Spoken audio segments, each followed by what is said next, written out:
జానకమ్మ, చూశావా ఈ ఫోటో? దీపకు జ్వరం వస్తే వెంకట్ అన్నం కూడా తినకుండా తన పక్కనే కూర్చునేవాడు. అలాంటిది ఇప్పుడు ఒకే ఇంట్లో ఉన్నా కనీసం పలకరించుకోవటానికే భయపడుతున్నారు. ఏం చేస్తామండి? కాలం మహిమ. కొత్త కోడలు వచ్చాక ఇల్లు కళకళలాడుతుంది అనుకున్నాం. కాని ఉన్న కళ కాస్తా పోయింది. వెంకట్ తప్పులేదు. వాడు నలిగిపోతున్నాడు. అటు భార్యను వదులుకోలేడు, ఇటు మనల్ని ఏమీ అనలేడు. రఘురామయ్య ఇల్లు ఎప్పుడూ కలకలలాడుతూ ఉండేది. ఆయన భార్య జానకమ్మ ఇల్లాలు మాత్రమే కాదు, ఆ ఇంటికి వెన్నెముక. రఘురామయ్య అనారోగ్యం కారణంగా రిటైర్మెంట్ తీసుకున్నాక ఇంటి బాధ్యతను పెద్ద కొడుకు వెంకట్ భుజాన వేసుకున్నాడు. వెంకట్ ఒక ప్రైవేట్ బ్యాంకులో మేనేజర్గా పనిచేస్తున్నాడు. ఎంత ఎదిగినా ఒదిగి ఉండే స్వభావం అతనిది. చెల్లెలు దీప అంటే అతనికి ప్రాణం. అన్నయ్య, ఈ డ్రెస్ బాగుందా అని దీప అడిగితే చాలు, అది ఎంత ధరైనా సరే వెంకట్ కొనిచ్చేవాడు. దీప కూడా అన్నయ్య కష్టాన్ని గుర్తించి అనవసరమైన ఖర్చులు చేసేది కాదు. డిగ్రీ పూర్తి చేసిన దీప ఇంట్లో అమ్మకు ఆసరాగా ఉంటూ నాన్న ఆరోగ్య విషయాలు చూసుకునేది. వెంకట్ అంటే ఆ వీధిలో అందరికీ ఒక నమ్మకం. తండ్రి రఘురామయ్యకు ఆరోగ్యం దెబ్బతిన్నప్పుడు వెంకట్ తన చదువు పూర్తవ్వగానే బ్యాంకులో ఉద్యోగం సంపాదించి ఇంటి బాధ్యతను భుజాన వేసుకున్నాడు. ఒకరోజు సాయంత్రం వెంకట్ ఆఫీస్ నుండి వస్తూ ఒక పెద్ద కవర్ పట్టుకొచ్చాడు. గేటు శబ్దం వినగానే దీప పరిగెత్తుకుంటూ వెళ్ళింది. అన్నయ్య, వచ్చేశావా? ఇవాళ లేట్ అయిందేంటి? నా కోసం ఏమైనా తెచ్చావా? ఇదిగో, నువ్వు మొన్న అడిగిన కొత్త కథల పుస్తకం, ఇంకా నీకిష్టమైన మిర్చి బజ్జీలు. అబ్బో, నా అన్నయ్య గ్రేట్. అమ్మ చూడు, అన్నయ్య నా కోసం ఏం తెచ్చాడు. జానకమ్మ వంటగదిలో నుండి బయటికి వచ్చి, ఒరే వెంకట్, నువ్వు ఈ మధ్య బాగా అలసిపోయి వస్తున్నావు. నీ ఆరోగ్యం కూడా చూసుకోరా. దానికేం కావాలన్నా కొనిస్తావు. దాన్ని గారాబం చేసి సగం నువ్వే పాడు చేస్తున్నావు. పోన్లే అమ్మా, తను మన ఇంటి ఆడపిల్ల. నాకు మాత్రం ఇంకా చిన్నపిల్ల. తను అడగకపోయినా అన్నీ సమకూర్చడం నా బాధ్యత. వెంకట్ ఒక ప్రైవేట్ బ్యాంకులో సీనియర్ మేనేజర్గా ఉన్నాడు. అదే బ్యాంకుకు సరిత అనే అమ్మాయి అసిస్టెంట్ మేనేజర్గా బదిలీపై వచ్చింది. మొదటి రోజే సరిత తన పనితీరుతో అందరినీ ఆకట్టుకుంది. తండ్రి లేని కుటుంబం కావడం, బాధ్యతలన్నీ తనపైనే ఉండటంతో ఆమె చాలా గంభీరంగా క్రమశిక్షణతో ఉండేది. ఒకరోజు ఆఫీస్ ఫైల్స్ చెక్ చేస్తున్నప్పుడు వెంకట్ సరితతో మాట కలిపాడు. సరితగారు, ఈ రిపోర్ట్ చాలా పర్ఫెక్ట్గా ఉంది. ఇంత తక్కువ టైంలో ఎలా ఫినిష్ చేశారు? Thank you sir. నాకు పని వాయిదా వేయడం ఇష్టం ఉండదు. ఇంట్లో అమ్మా తమ్ముడు నా కోసం ఎదురు చూస్తుంటారు. అందుకే ఆఫీస్ పని ఇక్కడే ముగించుకొని వెళ్తాను. అలా మెల్లగా వారి మధ్య స్నేహం పెరిగింది. లంచ్ బ్రేక్లో ఇద్దరూ కలిసి కూర్చునేవారు. సరిత తన కుటుంబ పరిస్థితిని వెంకట్కు వివరించింది. మా నాన్న నా చిన్నప్పుడే చనిపోయారు వెంకట్. అమ్మ చాలా కష్టపడి నన్ను ఈ స్థాయికి తెచ్చింది. తమ్ముడు ఇంకా ఇంజనీరింగ్ చేస్తున్నాడు. వాడికి ఒక మంచి భవిష్యత్తు ఇవ్వడమే నా లక్ష్యం. మీరు చాలా గొప్పవారు సరిత. ఇంత బాధ్యతను ఒంటరిగా మోయడం సామాన్యం కాదు. మీకు ఏ సాయం కావాలన్నా నేనుంటాను. వెంకట్ మంచితనం, ఆదరించే గుణం సరితకు నచ్చాయి. సరిత బాధ్యతాయుతమైన ప్రవర్తన వెంకట్ను ఆకర్షించింది. ఒకరోజు వర్షం పడుతుండడంతో ఆఫీస్ అయిపోయాక ఇద్దరూ కాఫీ తాగుతూ కూర్చున్నారు. సరితగారు, మీరు జాయిన్ అయ్యి 3 నెలలవుతోంది. కానీ ఎప్పుడూ వర్క్ తప్ప పర్సనల్ విషయాలు మాట్లాడరు. మీ గురించి కొంచెం చెప్పండి. చెప్పడానికేముంది వెంకట్ గారు, నా ప్రపంచం చాలా చిన్నది. మా నాన్న నా చిన్నప్పుడే చనిపోయారు. అమ్మ పడ్డ కష్టం కల్లారా చూశాను. అందుకే నాకు లైఫ్ అంటే చాలా సీరియస్. నా తమ్ముడిని సెటిల్ చేయాలి, అమ్మను బాగా చూసుకోవాలి. ఇదే నా లక్ష్యం. మీరు చాలా గ్రేట్ సరిత. ఇంత బాధ్యతను ఒంటరిగా మోస్తున్నారు. నిజానికి నా పరిస్థితి కూడా దాదాపు అంతే. నాన్న రిటైర్ అయ్యాక ఇంటి బాధ్యత నాదే. చెల్లెలు దీప అంటే నాకు ప్రాణం. తన పెళ్లి బాధ్యత కూడా నాపైనే ఉంది. అవునా? అంటే మన ఇద్దరి ఆలోచనలు ఒకటే అన్నమాట. అలా మెల్లగా వారి ఇద్దరి మధ్య ప్రేమ చిగురించింది. ఒకరోజు పార్కులో కలిసినప్పుడు వెంకట్ సరితతో ఇలా అంటాడు. సరిత, నీతో ఒక విషయం చెప్పాలి. ఇన్ని రోజులు నీ వర్క్ చూశాను. నీ బాధ్యత గల స్వభావం చూశాను. నీలాంటి అమ్మాయి నా జీవితంలో ఉంటే నా కుటుంబం కూడా చాలా సంతోషంగా ఉంటుంది అనిపిస్తోంది. నిన్ను పెళ్లి చేసుకోవాలని ఉంది. నీ అభిప్రాయం ఏంటి? సరిత కాసేపు ఆలోచించి, వెంకట్, నాకు మీరంటే ఇష్టమే, కానీ నాకొక భయం. నాకు తండ్రి లేరు. నా బాధ్యతలు మీకు తెలుసు. పెళ్ళయ్యాక కూడా నేను మా అమ్మని, తమ్ముణ్ణి చూసుకోవాలి. దానికి మీ ఇంట్లో వాళ్ళు ఒప్పుకుంటారా? ఖచ్చితంగా సరిత. మా నాన్న, అమ్మ చాలా మంచివాళ్ళు. దీప అయితే నిన్ను తన సొంత అక్కలా చూసుకుంటుంది. నువ్వు మా ఇంటికి కోడలివి కాదు, మరో కూతురివి అవుతావు. నీ బాధ్యతలే నా బాధ్యతలు కూడా. మీరు అంత మాట ఇస్తే చాలు వెంకట్. నాకు కావాల్సింది ఈ భరోసాయే. వెంకట్ ఒకరోజు ధైర్యం చేసి ఇంట్లో తన ప్రేమ విషయం బయటపెట్టాడు. నాన్నా, నేను ఒక అమ్మాయిని ఇష్టపడుతున్నాను. తన పేరు సరిత. మా ఆఫీసులోనే పనిచేస్తోంది. రఘురామయ్య, జానకమ్మ ఆ మాట విని ఒక్క క్షణం నిశ్శబ్దంగా ఉండిపోయారు. అవునా? మాకు చెప్పనే లేదు. వెంకట్, మనది మధ్యతరగతి కుటుంబం. నీకు తెలుసు కదా, మన సంప్రదాయాలు వేరు. ఆ అమ్మాయి కుటుంబం గురించి నీకు పూర్తిగా తెలుసా? తెలుసు నాన్నా. తనకు తండ్రి లేరు. అమ్మ, ఒక తమ్ముడున్నారు. తనే ఆ ఇంటికి ఆధారం. చాలా పద్ధతిగల అమ్మాయి. మనింటికొస్తే అమ్మకు సాయంగా దీపకు అక్కలా ఉంటుంది. మనింటికొస్తే మనందర్నీ కూడా మంచిగా చూసుకుంటుంది. మీరు వద్దంటే నేను తనని చేసుకోను. కాని మీరు ఒప్పుకుంటేనే నేను సంతోషంగా ఉంటాను. జానకమ్మ కొంచెం ఆలోచనలో పడింది. వెంకట్, వాళ్ళకి తండ్రి లేరన్నావు. అంటే రేపు పెళ్ళయ్యాక కూడా సరిత తన పుట్టింటి బాధ్యతలు చూసుకోవాల్సి ఉంటుంది కదా. మన ఇంటి పరిస్థితి కూడా నీకు తెలుసు. దీప పెళ్ళి ఉంది. మీ నాన్న ఆరోగ్యం బాలేదు. సరిత ఇవన్నీ అర్థం చేసుకుంటుందా? తప్పకుండా అర్థం చేసుకుంటుందమ్మా. తను కూడా బాధ్యతలు తెలిసిన అమ్మాయి కదా. ప్లీజమ్మా, నన్ను నమ్మండి. ఏవండి, వాడు ఎప్పుడూ మనల్ని ఏదీ అడగలేదు. ఇంటికోసం ఎంతో కష్టపడుతున్నాడు. వాడికి నచ్చిన అమ్మాయితో పెళ్లి చేస్తేనే వాడు సంతోషంగా ఉంటాడు. సరిత బాధ్యతలు తెలిసిన అమ్మాయి అంటున్నాడు కదా. ఇక ఆలోచించాల్సిందే ఏముంటుంది? కొడుకు సంతోషం కంటే ఏది ఎక్కువ కాదు అని భావించిన రఘురామయ్య, సరేరా, ఒక మంచి రోజు చూసుకొని వాళ్ళింటికి వెళదాం. అన్ని విషయాలు మాట్లాడదాం అని అన్నాడు. ఒకరోజు సరిత, వెంకట్ ఫోన్లో ఇలా మాట్లాడుకున్నారు. వెంకట్, మీ చెల్లెలు దీపా గురించి చాలా చెప్పారు. తను నన్ను ఎలా రిసీవ్ చేసుకుంటుందో అని కొంచెం టెన్షన్గా ఉంది. అస్సలు టెన్షన్ పడకు సరిత. దీపకి ఒక అక్క లేదన్న వెలితి ఎప్పుడూ ఉండేది. తను నీకోసం ఆల్రెడీ గదిని డెకరేట్ చేస్తోంది. నీకు ఏమిష్టమో అడిగి మరీ వండి పెడతానంటోంది. అవునా? చాలా థ్యాంక్స్. నేను కూడా తనను నా సొంత చెల్లెలి కంటే ఎక్కువగా చూసుకుంటాను. ఇకపై మన ఇద్దరి సంపాదనతో మన కుటుంబాన్ని, అలాగే మా అమ్మ వాళ్ళను కూడా హ్యాపీగా ఉంచుదాము. అదే నా కోరిక కూడా సరిత. అందరం కలిసి ఒకే కుటుంబంలా ఉందాం. ఎవరికీ ఏ లోటు రాకుండా చూసుకుందాం. అలా 4 రోజులు గడిచాయి. ఒకరోజు రఘురామయ్య, జానకమ్మ, దీప, వెంకట్ అందరూ కలిసి సరిత ఇంటికి వెళ్లారు. సరిత లోపలి నుండి కాఫీ కప్పులు పట్టుకొని వచ్చింది. వెంకట్ వైపు చూసి సిగ్గుగా తల దించుకుంది. మా అమ్మాయి చదువుతో పాటు ఇంటి పనులు కూడా చక్కగా చేస్తుందండి. నాకున్నది ఈ 2 పిల్లలే. సరితకు ఉద్యోగం వచ్చిన దగ్గర నుండి ఈ ఇంటిని తనే నడిపిస్తోంది. మీ అబ్బాయి వెంకట్ చాలా మంచివాడు అని చెప్పింది. నా కూతురిని మీ ఇంట్లో కూతురిలా చూసుకుంటారని ఆశిస్తున్నాను. అత్తయ్యగారు, కాఫీ తీసుకోండి. పంచదార సరిపోయిందో లేదో చెప్పండి. చాలా బావుందమ్మా. వెంకట్, నీ గురించి మాకంతా చెప్పాడు. నీలాంటి అమ్మాయి మా ఇంటికి వస్తే మమ్మల్ని అందర్నీ చక్కగా చూసుకుంటావన్న నమ్మకం కుదిరింది అని తమ అంగీకారాన్ని తెలుపుతుంది జానకమ్మ. దీప సరిత దగ్గరకు వచ్చి ఇలా అంటుంది. వదినా, నువ్వు మా ఇంటికి వస్తున్నావని నాకు చాలా సంతోషంగా ఉంది. ఇకపై మనమిద్దరం కలిసి అన్నయ్యను ఏడిపిద్దాం.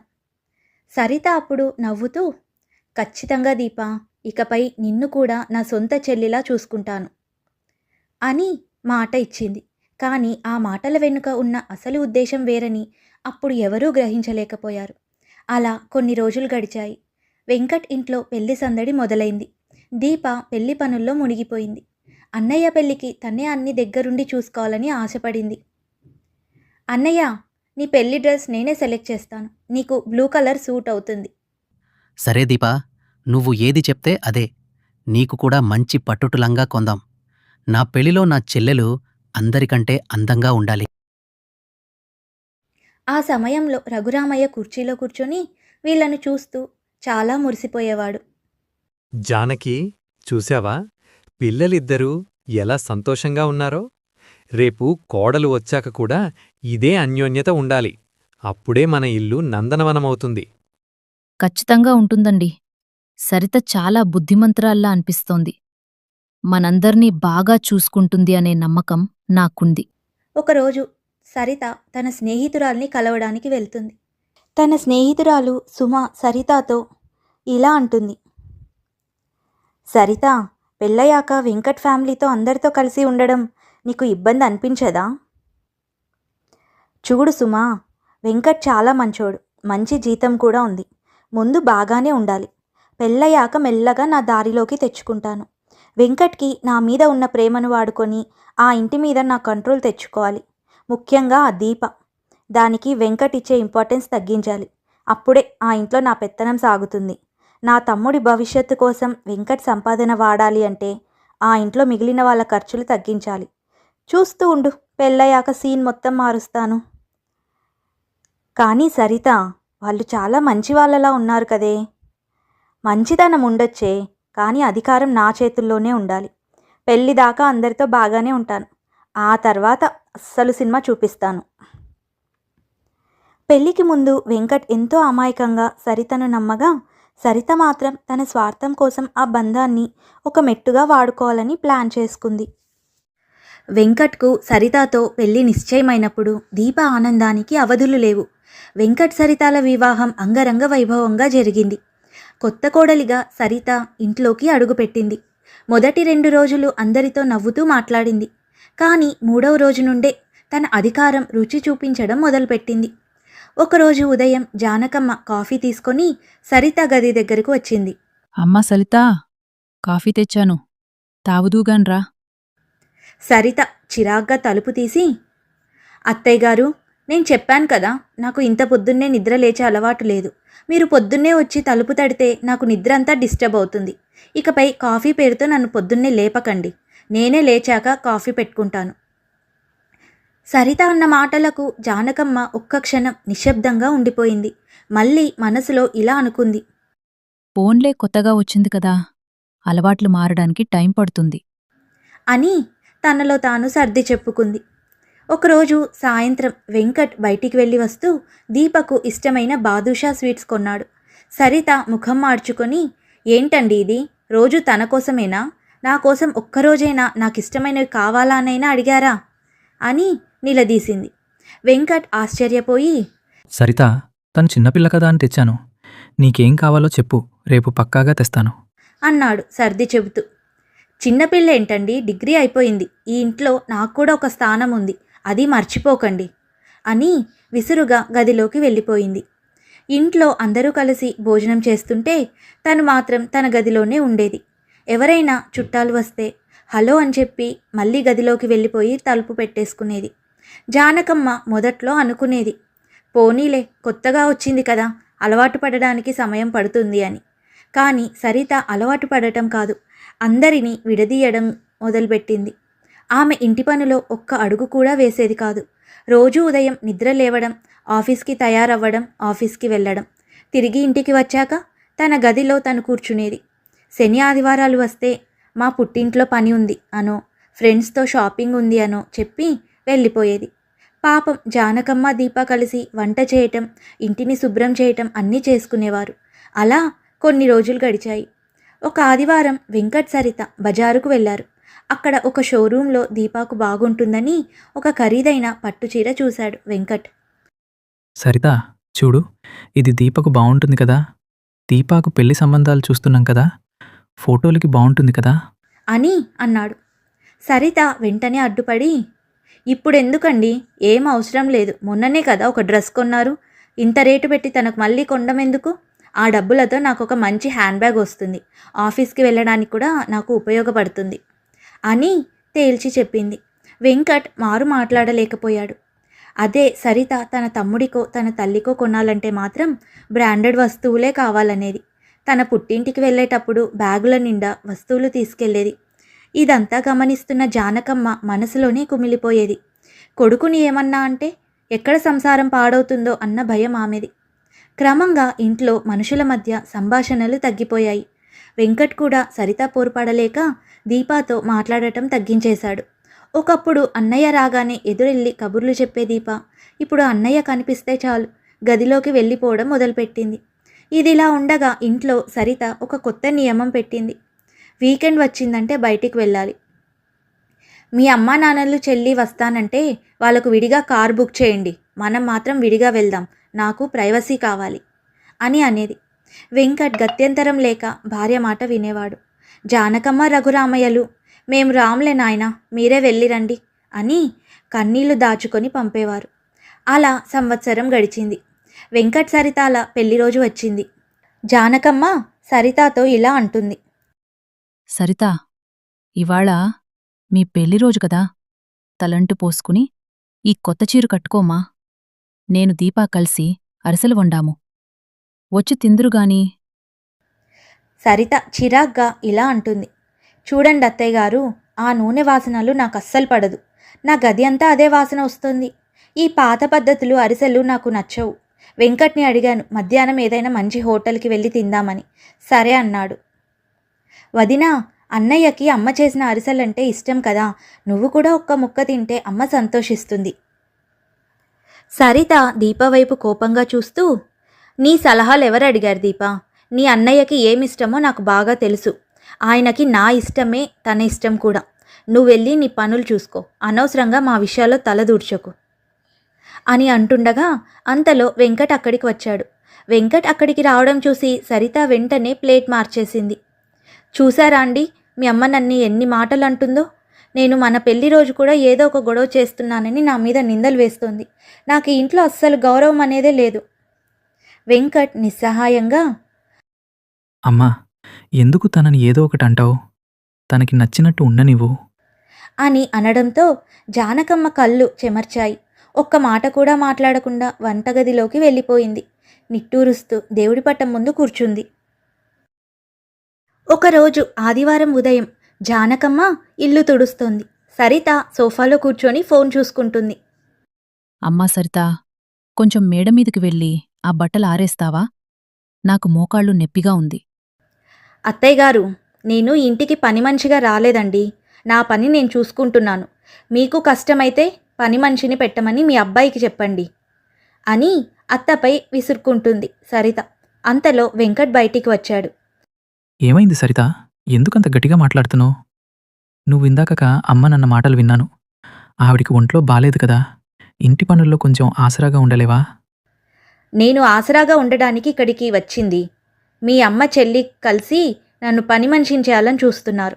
నేను రాగానే వాళ్ళు హాయిగా కూర్చుంటారు. అది అబద్ధం సరిత. వంట అంతా అమ్మే చేస్తుంది, ఇంటి పనులన్నీ దీప చేస్తుంది. నువ్వు కనీసం నీ ప్లేటు కూడా కడగడం లేదు. పైగా దీపకు ఏదైనా కొంటే అంత గొడవ చేస్తావు. నా చెల్లెలంటే నాకు ప్రాణమని నీకు ముందే చెప్పాను. హా, ప్రాణమైతే మీ దగ్గరే ఉంచుకోండి. నాకెందుకు చెప్పారు ఇవన్నీ? రేపు పెళ్ళికి లక్షలు ఖర్చు పెట్టాలి కదా, అప్పుడు తెలుస్తుంది ఆ ప్రాణం విలువ ఎంతో. మీకు మీ కుటుంబమే ముఖ్యమైతే నన్నెందుకు పెళ్లి చేసుకున్నారు? ఇవన్నీ కాదంటే చెప్పండి, నేను మా పుట్టింటికి వెళ్ళిపోతాను.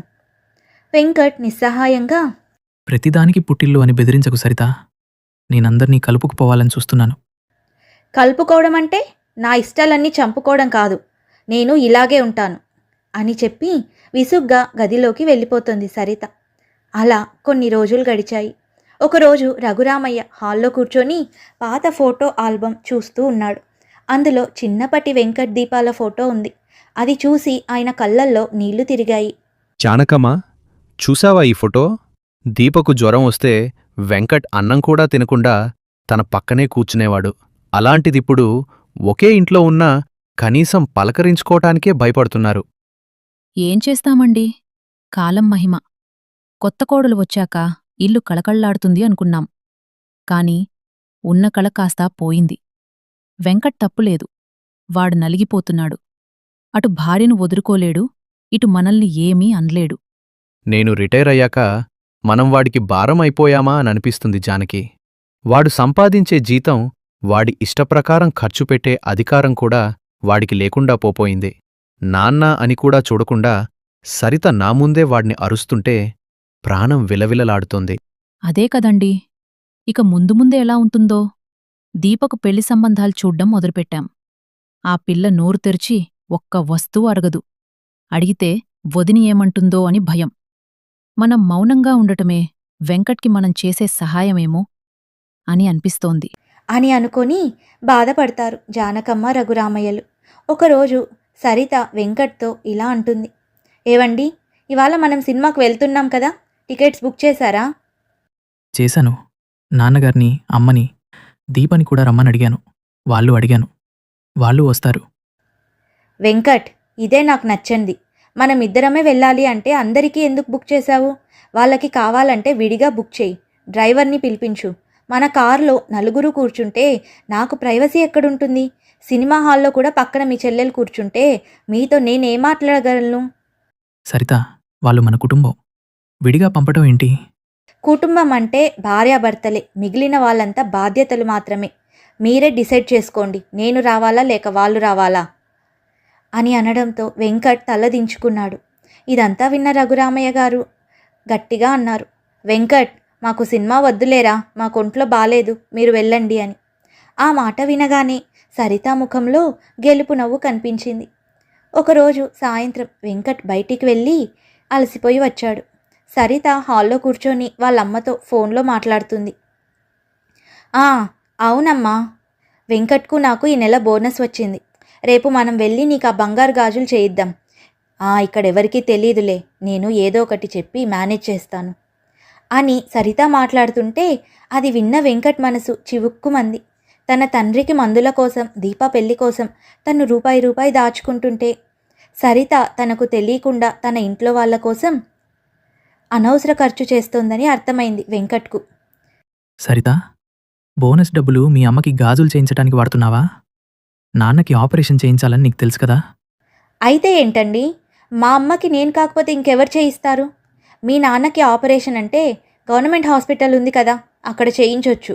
నా జీతం డబ్బులు నా ఫ్యామిలీ కోసం నేను ఖర్చు పెడితే మీకేంటి నొప్పి? నా ఫ్యామిలీ అంటే కేవలం నువ్వు, మీ అమ్మ మాత్రమే కాదు సరిత.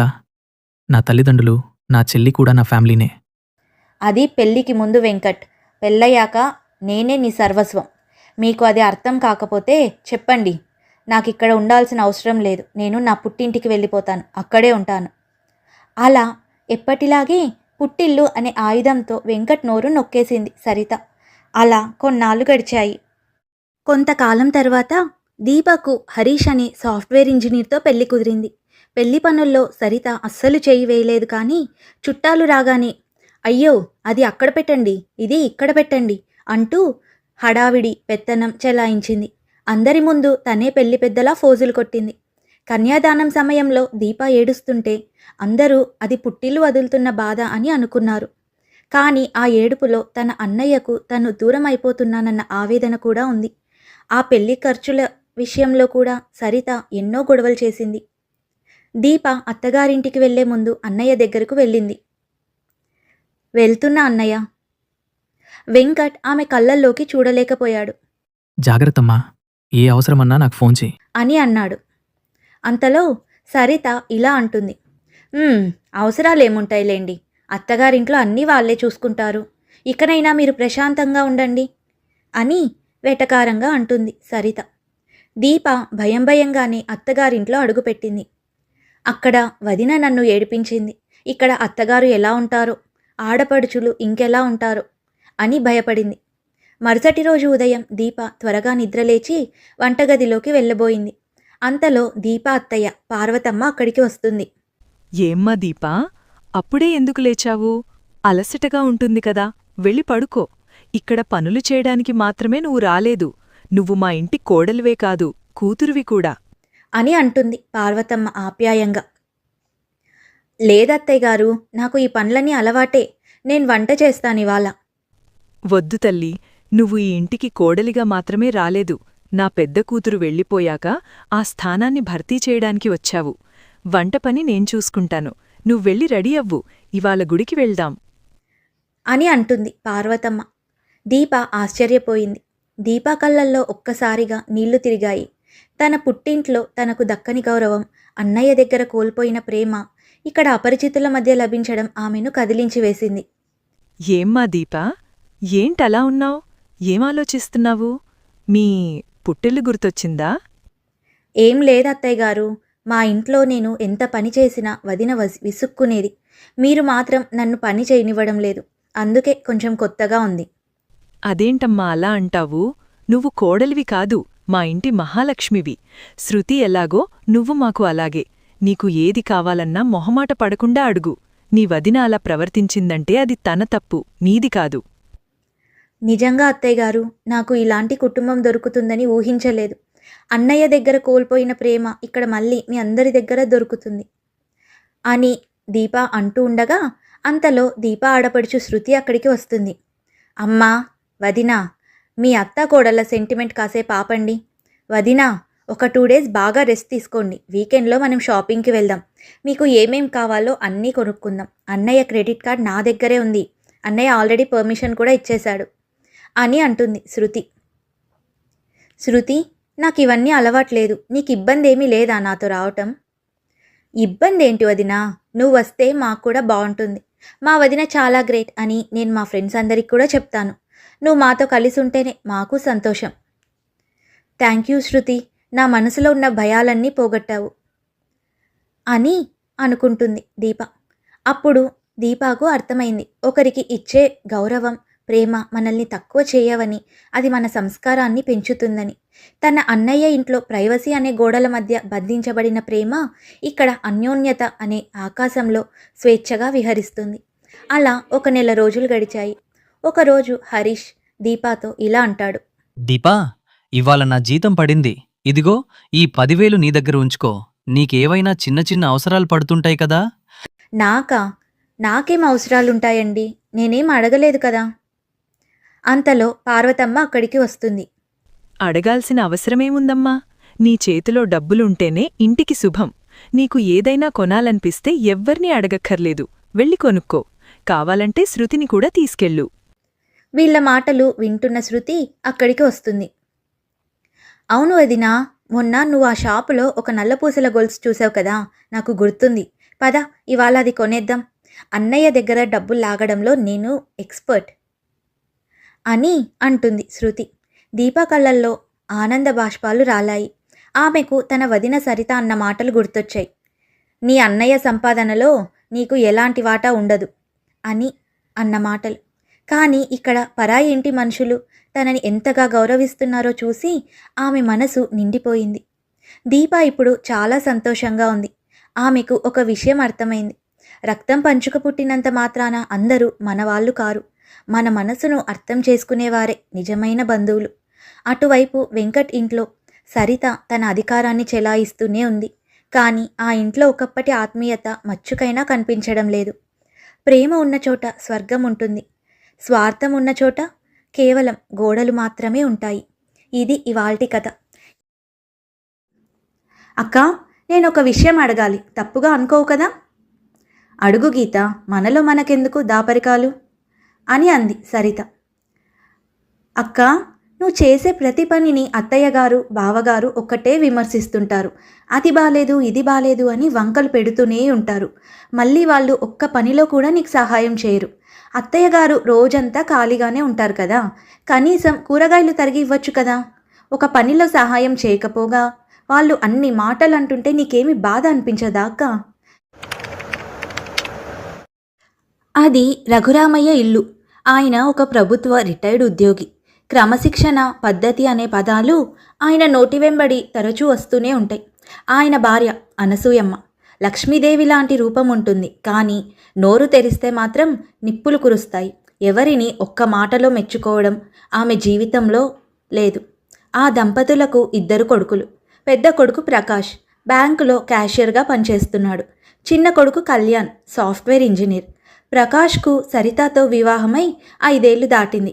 వారికి 3 సంవత్సరాల పాప చిన్మయి. సరిత చాలా పద్ధతిగల అమ్మాయి. ఎంత కష్టమైనా నవ్వుతూ భరించే మనస్తత్వం. ఉదయం 5 గంటలకే లేచి ఇల్లంతా ఊడ్చి ముగ్గులు పెట్టి అందరికీ కాఫీలిచ్చి వంటగదిలోకి దూరిపోతుంది. కానీ అనసూయమ్మకు మాత్రం సరిత చేసే ఏ పని నచ్చదు. ఒకరోజు ఉదయం సరిత గదిలో నుంచి హడావిడిగా వంటగదిలోకి వెళ్తుండగా అనసూయమ్మ హాల్లో కూర్చొని పేపర్ చదువుతున్న రఘురామయ్యతో గట్టిగా అనడం మొదలుపెట్టింది. ఏమండి, కాలం ఎంత మారిపోయిందో చూసారా? అప్పట్లో మేం కోడళ్ళుగా ఉన్నప్పుడు తెల్లవారుజామున 4 గంటలకే లేచి బావి దగ్గర నీళ్లు తోడి ఇల్లంతా కడిగేవాళ్ళం. ఈ తరం కోడళ్లకు సుఖం ఎక్కువైపోయింది. సూర్యుడు నెత్తి మీదకు వస్తున్నా ఇంకా వంటగదిలో శబ్దాలు వినిపించవు అని దెప్పి పొడిచింది. సరిత ఆ మాటలు వింటూనే వంటగదిలోంచి బయటికి వచ్చి, అత్తయ్య, పాప రాత్రి కొంచెం ఏడ్చింది, అందుకే కాస్త ఆలస్యమైంది, ఇదిగోండి కాఫీ అంటూ కప్పు అందించింది. అనసూయమ్మ కాఫీ కప్పు అందుకొని ఒక గుటక వేసి ముఖం చిట్లించింది. చిచి, ఏం కాఫీ ఇది సరిత? డికాషన్ ఎక్కువైందా, పాలు తక్కువయ్యాయా? అసలు నీకు కాఫీ పెట్టడమైనా వచ్చా? 5 ఏళ్లుగా ఇంట్లో ఉంటున్నావు. నా కొడుక్కి, నీ మామగారికి కాఫీ ఎలా పెట్టాలో ఇప్పటికే తెలుసుకోలేకపోయావు. ఆ బుద్ధి ఎక్కడ పెట్టి చేస్తున్నావో పని అని కసురుకుంది. రఘురామయ్య కూడా భార్య మాటలకు ఖండించకుండా, అవునమ్మా సరిత, కాస్త చూసి చెయ్యి. పొద్దున్నే కాఫీ బాగుంటేనే కదా రోజు బాగుంటుంది అని సర్దబోయాడు. సరిత కళ్ళల్లో నీళ్లు తిరిగినా, సరిగ్గానే పెట్టానత్తయ్య, రేపటి నుండి చూసుకుంటాను అని చెప్పి మళ్ళీ వంటగదిలోకి వెళ్ళిపోయింది. ఇంతలో ప్రకాష్ ఆఫీస్కు రెడీ అవుతూ హాల్లోకి వచ్చాడు. అనసూయమ్మ వెంటనే ప్రకాష్ని పిలిచింది. చూసావారా ప్రకాష్, నీ పెళ్ళానికి ఎన్నిసార్లు చెప్పినా అంతే, ఒక కాఫీ ముక్క సరిగ్గా పెట్టడం రాదు. వంటలో ఉప్పు ఎక్కువైందని నిన్న మీ నాన్నగారు తిండి తినలేకపోయారు. నువ్వైనా కాస్త చెప్పురా నీ పెళ్ళాంకు సరిగ్గా వండమని. తల్లి మాటలకు ఎప్పుడూ ఎదురు చెప్పని ప్రకాష్, సరిత, అమ్మ చెప్పేది నీ మంచికే కదా, వంట విషయాల్లో కాస్త శ్రద్ధ పెట్టొచ్చు కదా. ఆఫీస్కి వెళ్లే ముందు నాకు రోజూ మీ గోలలేంటి అని అరిచాడు. సరిత ఆ మాటలు విని నిట్టూర్చింది. భర్త అయినా తనకు మద్దతుగా నిలబడతాడేమో అనుకుంటే అతడు ఎప్పుడూ తల్లిచాటు బిడ్డలాగే మాట్లాడతాడు. అయినా సరే ఏ రోజు సరిత ఎదురు మాట్లాడలేదు. తన బాధను గుండెల్లోనే దాచుకొని కూతురు చిన్మయ్యిని చూసుకుంటూ కాలం గడుపుతోంది. కొన్ని నెలల తర్వాత చిన్న కొడుకు కళ్యాణ్కు గీత అనే అమ్మాయితో వివాహం నిశ్చయమైంది. గీత కూడా ఒక మల్టీనేషనల్ కంపెనీలో సాఫ్ట్వేర్ ఉద్యోగి. ఆమె ఆధునిక ఆలోచనలు కలిగిన అమ్మాయి. అలాగని సంస్కారం లేనిది కాదు. ఎవరైనా అన్యాయంగా మాట్లాడితే అస్సలు సహించదు. ముక్కుసూటిగా మాట్లాడడం ఆమె నైజం. గీత తల్లిదండ్రులు జానకమ్మ, శివరామయ్య. ఇద్దరూ ఉద్యోగస్తులే. చిన్నప్పటి నుండి గీత తన ఇంట్లో ఒక అద్భుతమైన వాతావరణాన్ని చూసింది. తండ్రి శివరామయ్య ఆఫీస్ నుండి రాగానే తల్లికి వంటలో సహాయం చేసేవాడు. ఇద్దరూ కలిసి ఇల్లు సర్దుకునేవారు. ఒకరినొకరు గౌరవించుకుంటూ ప్రేమిస్తూ ఉండేవారు. భార్యాభర్తలంటే ఇద్దరూ సమాన భాగస్వాములు అనే భావన గీతా మనసులో బలంగా నాటుకుంది. కళ్యాణ్తో పెళ్ళైన తర్వాత కొత్త కోడలిగా గీత ఆ ఇంట్లో అడుగుపెట్టింది. గీతకు ఘనస్వాగతం లభించింది. కానీ ఇంట్లో అడుగుపెట్టిన మొదటి రోజే అక్కడి వాతావరణం ఆమెకు వింతగా, కాస్త ఇబ్బందికరంగా అనిపించసాగింది. మొదటి రోజు ఉదయం గీత నిద్రలేచి హాల్లోకి వచ్చింది. వంటగదిలో సరిత ఒంటరిగా కష్టపడుతుండడం గమనించింది. అత్తగారు అనసూయమ్మ సోఫాలో కూర్చొని టీవీ చూస్తూ వంటగది వైపు చూసి కేకలు వేస్తోంది. ఏ సరిత, ఆ టిఫిన్ ఇంకా ఎంతసేపు అవుతుంది? కళ్యాణ్, గీత పెళ్లి చేసుకొని మొదటిసారి ఇంట్లో అడుగుపెట్టారు. వాళ్లకు వేడివేడిగా టిఫిన్ చేసి పెట్టమన్నాను కదా, ఇంకా ఎంతసేపు చేస్తున్నావు అని గద్దించింది. సరిత వంటగదిలో నుంచి, అవుతోంది అత్తయ్య, చట్నీ కూడా అయిపోయింది, 2 నిమిషాల్లో తెస్తాను అని సమాధానం ఇచ్చింది. ఇదంతా గమనిస్తున్న గీతకు ఆశ్చర్యం వేసింది. ఇంట్లో ఇంతమంది ఉండగా పెద్ద కోడలొక్కతే ఎందుకంత కష్టపడుతోంది? అత్తగారు కనీసం కూరగాయలు కూడా కోయకుండా అలా ఎలా ఆజ్ఞలు వేస్తోంది అని అనుకుంది. టిఫిన్ టేబుల్ మీద పెట్టినప్పుడు ప్రకాష్ ఒక ముద్ద తిని, ఏంటి సరిత, చట్నీలో ఉప్పు తక్కువైంది, కొత్తగా తమ్ముడు మరదలు వచ్చారు, కొంచెం రుచిగా చేయలేవా అని అన్నాడు. అనసూయమ్మ వెంటనే అందుకుంది. అదే కదా నేను చెప్పేది, దీనికి ఎన్నిసార్లు చెప్పినా ఇంతే, వంట మీద ధ్యాస ఉండదు. గీత, చూసావా నీ తోడికోడలు చేసే వంటలు ఎలా ఉంటాయో? నువ్వైనా బాగా వండుతావా లేదా అని అంది. గీత నిశ్శబ్దంగా సరిత ముఖం వైపు చూసింది. సరిత తలదించుకొని నిలబడి ఉంది. ఆమె కళ్ళల్లో ఎలాంటి కోపం లేదు. కేవలం అలవాటైపోయిన ఒక నిరాశ మాత్రమే కనిపించింది. అదంతా చూసిన గీతకు మనసులో ఏదో ఒక అసంతృప్తి మొదలైంది. అలా 4 రోజులు గడిచాయి. ఒకరోజు ఉదయం మగవాళ్ళంతా బయటకు వెళ్లారు. అనసూయమ్మ పక్కింటావిడతో కబుర్లు చెప్పడానికి వెళ్ళింది. ఇంట్లో సరిత, గీత మాత్రమే ఉన్నారు. సరిత అలుపు లేకుండా ఇల్లంతా తుడుస్తుంది. గీత మెల్లగా సరిత దగ్గరకు వెళ్ళింది. అక్క, కొంచెం సేపు కూర్చోవా? ఉదయం నుండి అస్సలు ఖాళీ లేకుండా పనిచేస్తూనే ఉన్నావు అని అంది గీత. సరిత నవ్వి, పర్లేదు గీత, ఈ పని అయిపోతే మళ్ళీ వంటకు రెడీ చేసుకోవాలి, అలవాటే నాకు ఇవన్నీ అని అంది. గీత సరిత చేతిలోని తడువు కర్రను పక్కన పెట్టి ఆమెను సోఫాలో కూర్చోబెట్టింది. అక్క, నేను ఒక విషయం అడగాలి, తప్పుగా అనుకోవు కదా? అడుగు గీత, మనలో మనకెందుకు దాపరికాలు అని అంది సరిత. అక్క, నువ్వు చేసే ప్రతి పనిని అత్తయ్యగారు, బావగారు ఒక్కటే విమర్శిస్తుంటారు. అది బాలేదు, ఇది బాలేదు అని వంకలు పెడుతూనే ఉంటారు. మళ్ళీ వాళ్ళు ఒక్క పనిలో కూడా నీకు సహాయం చేయరు. అత్తయ్యగారు రోజంతా ఖాళీగానే ఉంటారు కదా, కనీసం కూరగాయలు తరిగి ఇవ్వచ్చు కదా. ఒక పనిలో సహాయం చేయకపోగా వాళ్ళు అన్ని మాటలు అంటుంటే నీకేమి బాధ అనిపించదా అక్క? ఎలా భరిస్తున్నావు అక్క? బాధ ఎందుకుండదు గీత, నేను మనిషినే కదా. కానీ ఏం చేస్తాం, పెళ్ళైన కొత్తలో మీ బావగారు చాలా మంచివారిలా ఉండేవారు. నాకు వంట పనుల్లో, పాప పుట్టాక పాప విషయాల్లో సహాయం చేసేవారు. ఒకరోజు నాకు చాలా అలసటగా ఉంటే ఆయన వచ్చి గిన్నెలు తోమారు. అది అత్తయ్య గారు చూశారు. అంతే, మీ బావగారికి గట్టిగా క్లాస్ పీకారు. ఆ రోజు ఇంట్లో పెద్ద గొడవైంది. ఏమని గొడవ చేశారు అత్తయ్య? ఒరే ప్రకాష్, పెళ్ళాన్ని ఒక్కసారి నెత్తికెక్కించుకున్నావంటే ఇక అది చెలరేగిపోతుంది. పొరపాటున ఇది బాగుంది, అది బాగుంది అని మెచ్చుకుంటే నెత్తికెక్కి కూర్చుంటుంది. కట్టుకున్న పెళ్ళాన్ని ఎప్పుడూ ఏదో ఒకటి అంటూ ఉంటేనే అణిగి మణిగి ఉంటుంది, నోరెత్తకుండా పడి ఉంటుంది అని చెప్పారు. ఆ రోజు నుండి మీ బావగారిలో చాలా మార్పు వచ్చింది. తల్లి మాట జవదాటని కొడుకు ఆయన. గీత ముఖం కోపంతో ఎర్రబడింది. ఏంటి, అత్తయ్య అలా అన్నారా? ఇంత దారుణమా? మరి బావగారు తన సొంత బుద్ధిని ఉపయోగించలేదా? నేను మీ బావగారికి ఈ విషయమై చాలాసార్లు చెప్పి చూశాను గీత, కానీ ఆయనకు నా మాట కంటే తన తల్లి ప్రభావం ఆయనపై ఎక్కువగా ఉంది. అమ్మ పెద్దది, ఆమెకు అనుభవం ఎక్కువ, ఆమె చెప్పింది విను అంటారు. మొదట్లో నాకు చాలా కోపం వచ్చేది, ఏడుస్తూ కూర్చునేదాన్ని. కానీ ఆ తర్వాత ఒక విషయం అర్థమైంది. వాళ్ళ మెప్పు కోసం నేనెందుకు నా రక్తం ఉడికించుకోవాలి? నా బిడ్డే నాకు ప్రపంచమైంది. నా కూతుర్ని చూసుకోవటానికైనా నేను ఆరోగ్యంగా, సంతోషంగా ఉండాలి అని అనుకొని అన్ని పనులు అలా చేసుకుంటూ పోతున్నాను. వాళ్ళు ఎన్ని అన్నా నేను పట్టించుకోవడం మానేశాను అని సరిత తన గుండెల్లోని భారాన్ని వెళ్ళగక్కింది.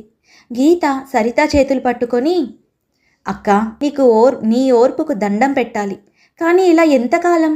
ఎవరైనా ఒక మాట అంటే తిరిగి వెంటనే సమాధానం చెప్పాలి, లేదంటే మనల్ని ఇంకా తొక్కేస్తారు. మా అమ్మ నాన్నలను చూసి పెరిగాను నేను. ఒకరికొకరు తోడుగా ఉండటమే సంసారం. కానీ ఈ ఇంట్లో జరుగుతున్నది అన్యాయం. నేను ఎలాగైనా ఈ వాతావరణాన్ని మార్చాలి, అత్తయ్య గారికి, బావగారికి బుద్ధి చెప్పాలి అని బలంగా నిశ్చయించుకుంది గీత. అలా కొన్ని రోజులు గడిచాయి. కళ్యాణ్, గీతలకు వర్క్ ఫ్రమ్ హోమ్ ఆప్షన్ ఉండటంతో వాళ్ళు ఇంట్లోనే ఉండి ఉద్యోగాలు చేస్తూ ఉన్నారు. గీత ఉదయాన్నే తన ల్యాప్టాప్ ముందు కూర్చునేది. సమయం దొరికినప్పుడంతా సరితకు ఇంటి పనుల్లో, వంట పనుల్లో సహాయం చేస్తూ ఉండేది. ఒకరోజు ఉదయం ఇంట్లో అందరికీ వంట చేయడానికి సరిత హడావుడిగా వంటగదిలోకి వెళ్తోంది. అనుకోకుండా కాలు జారి గట్టిగా కింద పడింది. అమ్మా, అమ్మా అని సరిత పెద్దగా కేక పెట్టింది. ఆ శబ్దానికి గీత, కళ్యాణ్, ప్రకాష్ అందరూ పరిగెత్తుకుంటూ వచ్చారు. సరిత కాలు పట్టుకొని విలవిలలాడిపోతోంది. వెంటనే ఆమెను హాస్పిటల్కి తరలించారు. ఎక్స్రే తీసిన డాక్టర్ సరిత కాలు ఫ్రాక్చర్ అయిందని, కనీసం 2 నెలల పాటు బెడ్ రెస్ట్ తీసుకోవాలని చెప్పారు. ప్లాస్టర్ వేసి ఆమెను ఇంటికి తీసుకొచ్చారు. ఇంట్లో సరిత మంచానికే పరిమితం అయిపోయింది. ఇప్పుడు ఇంటి బాధ్యతంతా గీత మీద పడింది. ఒకవైపు ఆఫీస్ ఉద్యోగం, మరోవైపు ఇంటి పనులు, వంట. అనసూయమ్మ కనీసం కోడలి కాలు విరిగిందని కూడా జాలిపడలేదు. పైగా, చూసావారా ప్రకాష్, నీ భార్యకు చూసి నడవాలని కూడా తెలీదు. ఇప్పుడు చూడు, ఈ మహాతల్లి 2 నెలలు ఇంట్లో కూర్చొని తింటుంది. పనులన్నీ ఎవరు చేస్తారు? కొత్త కోడలిక ఇంకా ఇంటి పనులు, వంట పనులు సరిగ్గా రావు అని సరిత గది ముందే గొనుగుతోంది. మొదటి రోజు ఉదయం నుంచే గీతకు పరీక్ష మొదలైంది. ఆమె ఉదయాన్నే లేచి వంటగదిలోకి వెళ్ళింది. అనసూయమ్మ ఎప్పటిలాగే సోఫాలో తాపీగా కూర్చొని ఫోన్లో తన బంధువులతో ముచ్చట్లు పెడుతోంది. కనీసం కూరగాయలు తరిగి పెడదామని కూడా అనుకోలేదు. గీత ఒక్కటే వంట చేస్తూ మరోవైపు ల్యాప్టాప్లో ఆఫీస్ మెయిల్స్ చూసుకుంటూ అలసిపోతోంది. అది చూసిన కళ్యాణ్ తట్టుకోలేకపోయాడు. తన భార్య అంత కష్టపడుతుంటే చూస్తూ ఊరుకోలేక మరుసటి రోజు ఉదయాన్నే లేచి గీతతో పాటు వంటగదిలోకి వచ్చాడు. గీతా, నేను కూరగాయలు కట్ చేసి ఇస్తాను. నువ్వు తాలింపు పెట్టి తర్వాత అన్నం వండు. గిన్నెలు కూడా నేను కడుగుతాను అంటూ కళ్యాణ్ పనిలోకి దిగాడు. భర్త సహాయం చేస్తుంటే గీత మనసు సంతోషించింది. కానీ అది చూసిన అనసూయమ్మకు ఒళ్ళు మండిపోయింది. వంటగదిలోకి ఉగ్రరూపంతో వచ్చి కేకలు వేసింది. ఏరా కళ్యాణ్, ఏంటిది? ఏమ్మా గీత, నీకు సిగ్గుగా లేదు? మొగుడుతో గిన్నెలు కడిగిస్తావా? ఏరా కళ్యాణ్, ఏంటి ఆడంగి వెదవలాగా ఇంటి పనులు చేస్తున్నావు? నీకేమాత్రం సిగ్గులేదు? పెళ్ళానికి చాకరీ చేయడం ఏందిరా? మగాళ్ళు ఇంటి పన్నుల్లో వంట పన్నుల్లో సాయం చేయడం మన ఇంటా వంట లేదు. ముందు బయటికి రా అని గట్టిగా అరిచింది. కళ్యాణ్ ఏదో చెప్పబోతుండగా గీత అతడిని ఆపి అత్తగారి వైపు తిరిగి ముక్కుసూటిగా అంది. అత్తయ్య, ఇందులో సిగ్గుపడటానికి ఏముంది? భార్యాభర్తలన్నాక ఒకరికొకరు సహాయం చేసుకోవాలి. నేను కూడా కళ్యాణ్ లాగే ఆఫీస్ ఉద్యోగం చేస్తున్నాను, డబ్బులు సంపాదిస్తున్నాను. నేను అలసిపోతుంటే నా భర్త నాకు తోడుగా నిలబడటంలో తప్పేముంది? అయినా మీ చేతులు కాళ్ళు బాగానే పనిచేస్తున్నాయి కదా, మీరు కూర్చొని ఆర్డర్లు వేసే బదులు కాస్త సహాయం చేయొచ్చుగా అని నిలదీసింది. అనసూయమ్మ ఆ మాటలకు షాక్ అయింది. ఇప్పటి వరకు పెద్ద కోడలు సరిత ఎప్పుడూ నోరెత్తి సమాధానం చెప్పలేదు. కానీ గీత ఇలా అడిగేసరికి ఆమెకు ఏం మాట్లాడాలో తెలియక హాల్లో కూర్చొని టీవీ చూస్తున్న రఘురామయ్య దగ్గరికి వెళ్ళి ఏడవడం మొదలుపెట్టింది. ఏమండి, చూసారా మీ చిన్న కోడలు అప్పుడే నాతో ఎదురు తిరిగి మాట్లాడుతుంది. ఎంత పొగరో దానికి. రఘురామయ్య వచ్చి, ఏమ్మా గీత, పెద్దవాళ్లతో మాట్లాడే పద్ధతి ఇదేనా? మీ అత్తగారు ఎంత బాధపడుతున్నారో చూసావా? చూడండి మామయ్య, నేను తప్పుగా మాట్లాడలేదు, నిజం చెప్పాను అని గీత మొహమాటం లేకుండా చెప్పేసింది. గీతతో వాదించలేక అందరూ అక్కడి నుంచి వెళ్ళిపోయారు. ఆ రోజు మధ్యాహ్నం భోజనాల సమయం అయింది. సరిత గదిలో మంచం మీద పడుకొని ఉంది. ప్రకాష్, రఘురామయ్య, అనసూయమ్మ, కళ్యాణ్ టేబుల్ దగ్గర కూర్చున్నారు. గీత వంట వడ్డించింది. కూర తిన్న రఘురామయ్య, ఏంటమ్మా గీత, కూరలో నూనె ఎక్కువైంది, అలాగే ఉప్పు కూడా తక్కువైంది. ఇలా వండితే ఎలా తినాలమ్మా అని అన్నాడు. అనసూయమ్మ వెంటనే అందుకుంది. నేను ముందే చెప్పాను కదా అండి, చదువుకున్నారనే పొగరే గాని ఇంటి పనుల్లో మాత్రం సున్నా. సరిత ఎన్ని వంకలు పెట్టినా ఎంతో కొంత రుచిగా అయినా వండేది. ఈవిడగారు చేసే వంటలు అస్సలు బాలేవు అంది అనసూయమ్మ దెప్పి పొడుస్తూ. గీతకు ఒళ్ళు మండింది. కానీ ఆమె గొడవ పడకుండా నేరుగా అత్తగారిని ఏమీ అనకుండా పక్కనే ఉన్న తన భర్త కళ్యాణ్ వైపు చూసి ఇండైరెక్ట్గా గట్టిగా అనడం మొదలుపెట్టింది. చూడు కళ్యాణ్, నాకు వంట ఇలా చేయడమే వచ్చు. నేను ఎంత కష్టపడి చేసినా ఇక్కడ మెచ్చుకునే వాళ్ళెవ్వరూ లేరని నాకు అర్థమైంది. నేను వండిన వంట తినాలి అనుకునే వాళ్ళు తినొచ్చు, నచ్చని వాళ్ళు కావాలంటే వాళ్ళే సొంతంగా వెళ్ళి వండుకోవచ్చు. ఇక్కడ ఎవరు ఎవరికి జీతం లేని పనివాళ్ళు కాదు అంది గీత గంభీరంగా. ఆ మాటలకు కళ్యాణ్ ఏమీ మాట్లాడకుండా నిశ్శబ్దంగా అన్నం తిన్నాడు. కానీ అనసూయమ్మకు, రఘురామయ్యకు ఆ మాటలు నేరుగా గుచ్చుకున్నాయి. ముఖ్యంగా అనసూయమ్మకు అది పెద్ద అవమానంగా అనిపించింది. నన్నే వండుకోమంటుంది, చూసారా అండి ఎంత పొగరు దీనికి? అనసూయమ్మ భోజనం గిన్నెను పక్కకు నెట్టేసి, నేను తిననుగాక తినను అని అక్కడి నుంచి కోపంతో వెళ్ళిపోయింది. రాత్రి కాగానే అనసూయమ్మ తన చిన్న కొడుకు కళ్యాణ్ను గదిలోకి పిలిచింది. పక్కనే ప్రకాష్ కూడా ఉన్నాడు. ఒరే కళ్యాణ్, మీ ఆవిడ నన్ను మీ నాన్నగారిని అంతంత మాటలు అంటుంటే, ఇండైరెక్ట్గా వండుకొని తినమంటుంటే నువ్వు ఉలుకు పలుకు లేకుండా అలానే చూస్తూ ఉండిపోయావేంట్రా? నీకు నీ అమ్మ మీద ప్రేమ ఉందా లేదా అసలు? అప్పుడే పెళ్ళానికి దాసుడవైపోయావా అని నిలదీసింది. కళ్యాణ్ ప్రశాంతంగా తల్లి వైపు చూశాడు. అమ్మా, ఇన్నాళ్ళు వదిన ఒక్కతే వండి పెడుతూ ఉండింది. ఏ రోజైనా నువ్వు వదిన చేసిన వంట బాగుందని అన్నావా? ఆవిడ చేసే పనులకు ఏ రోజైనా మెచ్చుకున్నావా? ఎప్పుడూ దెప్పి పొడవటం తప్ప ఏనాడైనా ఆదరించావా? ఈరోజు నా భార్య ఉద్యోగం చేసుకుంటూ కష్టపడి పనులు చేస్తుంటే కూడా నీకు ఏమీ నచ్చడం లేదు. తప్పు వండేవాళ్లలో లేదమ్మా, చూసే నీ చూపులో ఉంది. తేడా ఎవరిలో ఉందో నువ్వే గమనించుకోమ్మా అని ఖరాఖండిగా చెప్పి అక్కడి నుంచి వెళ్ళిపోయాడు కళ్యాణ్. అనసూయమ్మకు నోట మాట రాలేదు. ప్రకాష్ కూడా తమ్ముడి మాటలకు కాస్త ఆలోచనలో పడ్డాడు. కాసేపటికి గీత సరితకు భోజనం తీసుకొని సరిత ఉన్న గదిలోకి వెళ్ళింది. డైనింగ్ హాల్లో జరిగినదంతా సరిత వింటూనే ఉంది. సరిత మెల్లగా గీతను దగ్గరికి పిలిచింది. గీత, ఇటురా అని అంది సరిత. ఏంటక్కా? గీత, పెద్దవాళ్లతో అలా మాట్లాడకూడదమ్మా. అత్తయ్య గారు ఏమైనా అంటే నువ్వు తిరిగి అలా అనడం పద్ధతి కాదు. ఇంకో 4 రోజులు ఓపిక పట్టు. నేను నా కాలు బాగవ్వగానే మళ్ళీ నేనే పనులన్నీ చేస్తాను. నీకెందుకు గీత ఈ గోల? అనవసరంగా ఇంట్లో ప్రశాంతత పాడవుతుంది అని సరిత సాంతనంగా మందలించింది. గీతకు విసుగు, ఉక్రోషం ఒక్కసారి వచ్చాయి. ఎన్ని రోజులక్క ఈ చాకిరి? నువ్వు 5 ఏళ్లుగా భరిస్తున్నావు. ఏం సాధించావు? ఒక్క మెప్పు ఉందా? ఒక మెహర్బానీ ఉందా? కనీసం ఇవాళ వంట బాగుందని కానీ, నా కోడలు నన్ను మంచిగా చూసుకుంటుందని కానీ అత్తయ్యగారు ఏనాడన్నా అన్నదా? నిన్ను ఒక మనిషిలా కూడా చూడటం లేదా ఆవిడ? నీకు వాళ్ళ మీద అసలు కోపం ఎందుకు రాదక్కా? ఎలా అంత మౌనంగా ఉంటావు అని ఆవేదనతో అడిగింది. సరిత గీత వైపు చూసి కళ్ళల్లో నీళ్లతో ఇలా అంది. గీత, నేను నిజంగా కోపం తెచ్చుకుంటే ఈ ఇంట్లో ఒక్కరోజు కూడా ఉండలేను. వీళ్లకు ఒకరికి ఎప్పుడూ ఏదో ఒకటి అంటూ ఉండడం తప్ప మెచ్చుకోవడం రాదు. ఎన్ని చేసినా వీళ్లకు తృప్తి ఉండదు. అది వాళ్ళ నైజం. అందుకే నేను ఇంట్లో చేసే పనిని ప్రేమతో చేయడం లేదు గీత. కేవలం ఒక బాధ్యత అనుకొని చేస్తున్నాను. నా కూతురి కోసం, నా సంసారం కోసం చేస్తున్నాను. నువ్వు కొత్తగా వచ్చావు. నీకు ఉద్యోగం పాడు చేసుకొని ఈ గొడవలు పడ్డం ఎందుకు అని అంది. లేదక్క, బాధ్యత అనేది అందరికీ సమానంగా ఉండాలి. నిన్ను చూస్తుంటే నాకు చాలా బాధగా ఉంది. ఈ ఇంట్లో మార్పు రావాలి. అది నేను తెస్తాను అని గీత గట్టిగా నిర్ణయించుకుంది. మరుసటి రోజు ఉదయం అనసూయమ్మ మళ్ళీ తన నోటి దురుసును ప్రదర్శించింది. గీత టిఫిన్ చేస్తుండగా వంటగదిలోకి వచ్చి, ఏమ్మా గీత, నీకు వంట చేయడం సరిగ్గా రాకపోతే మంచం మీద ఉంది కదా నీ తోడికోడలు, తనని అడిగి తెలుసుకోవచ్చు కదా. లేదంటే మీ అమ్మకైనా ఫోన్ చేసి కనుక్కోవచ్చు కదా అని అంది వ్యంగ్యంగా. గీత స్టవ్ ఆపేసి అత్తగారి వైపు తిరిగి నవ్వింది. ఏమని నేర్చుకోమంటారు అత్తయ్య గారు?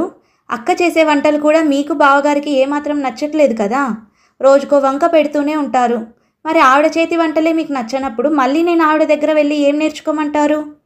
వాళ్ళ దగ్గర నేర్చుకొని వండినా ఎలాగో మీకు నేను చేసి పెట్టేది మళ్ళీ నచ్చదు కదా అని రివర్సులో గట్టిగా సమాధానం ఇచ్చింది. ఆ మాటతో అనసూయమ్మ ముఖం మాడిపోయింది. అలా 4 రోజులు గడిచాయి. ఇలా కాదని చెప్పి గీత ఒక పెద్ద నిర్ణయం తీసుకుంది. ఆ రోజు సాయంత్రం అందరూ హాల్లో కూర్చొని ఉండగా గీత ఇలా అంది. మామగారు, అత్తయ్య గారు, నాకు ఆఫీస్ పని ఈ మధ్య చాలా ఎక్కువగా ఉంటుంది. కళ్యాణ్ కూడా బిజీగా ఉంటున్నాడు. అక్క బెడ్ రెస్ట్లో ఉంది. కాబట్టి నేను ఇంటి పనులకు ఒక పని మనిషిని, వంట పనులకు ఒక వంట మనిషిని ఏర్పాటు చేశాను. రేపటి నుండి వాళ్ళే వస్తారు అని అంది. రఘురామయ్య షాక్ అయ్యాడు. ఏంటమ్మా నువ్వు చెప్పేది? వంట మనిషా? మన ఇంట్లో ఇంతవరకు ఎప్పుడు బయట వాళ్ళు వండింది లేదమ్మా. అయినా అనవసరపు ఖర్చు ఎందుకమ్మా అని అన్నాడు. ఖర్చు గురించి మీరు ఆలోచించకండి మామయ్య గారు. ఆ జీతం నేనే ఇచ్చుకుంటాను. అన్నింటికంటే నాకు ప్రశాంతత ముఖ్యం అని గీత తేల్చి చెప్పేసింది. మరుసటి రోజు ఉదయం నుండి పని మనిషి, వంట మనిషి వచ్చారు. పని మనిషి వచ్చి ఉదయాన్నే ఇల్లంతా ఊడ్చి గిన్నెలు కడిగేసి వెళ్ళిపోయింది. వంట మనిషి కూడా ఉదయం 7 గంటలకే వచ్చి పొద్దున టిఫిన్, మధ్యాహ్నంకి భోజనం మరియు రాత్రికి కావలసిన చపాతీలు కూడా ఉదయాన్నే ఒకేసారి చేసి హాట్ బాక్స్లో పెట్టి వెళ్ళిపోయింది. ఆ రోజు మధ్యాహ్నం అందరూ భోజనానికి కూర్చున్నారు.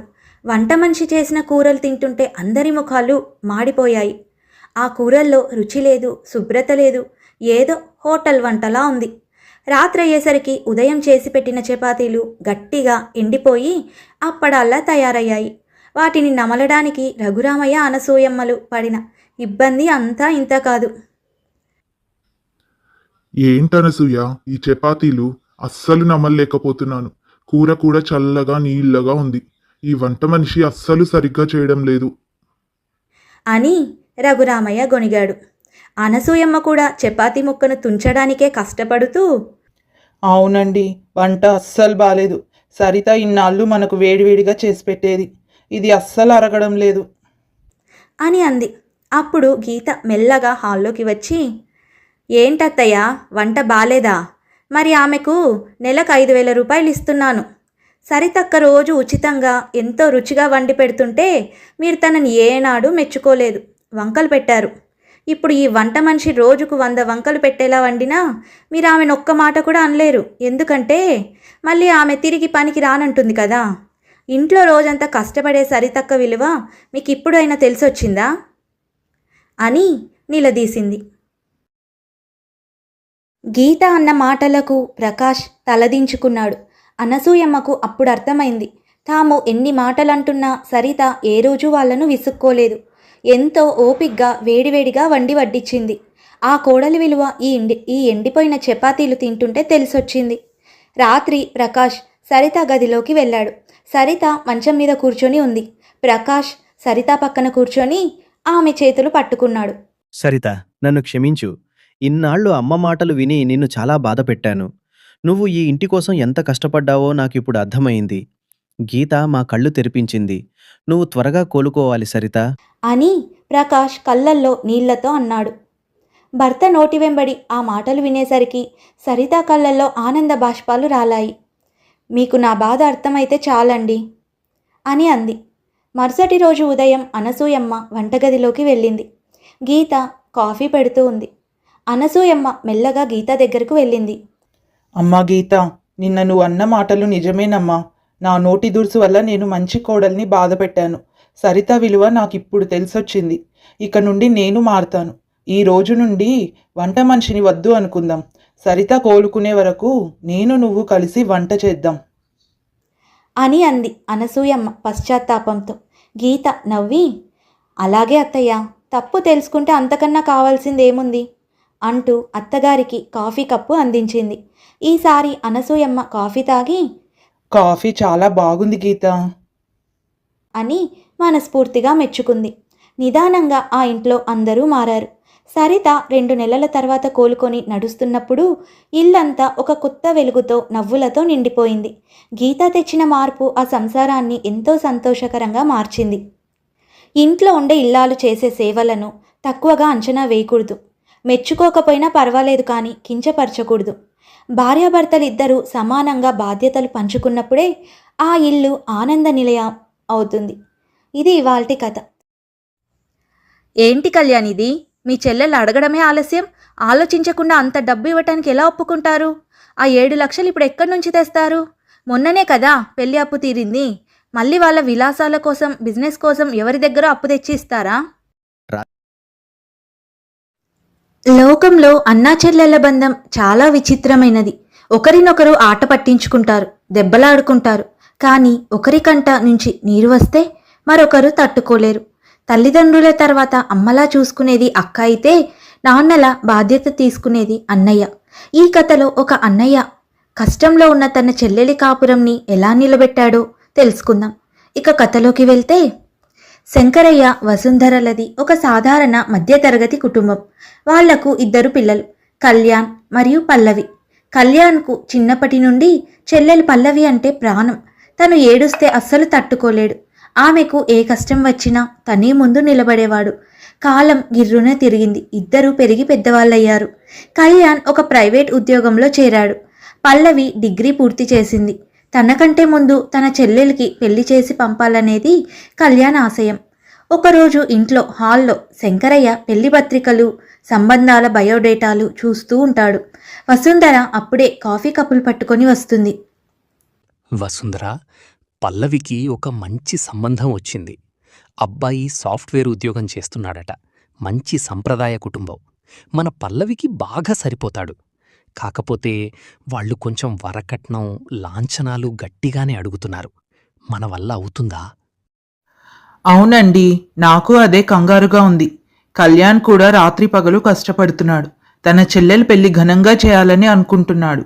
అబ్బాయి కూడా వచ్చాక వాడితో ఒక మాట చెప్పి చూద్దాము.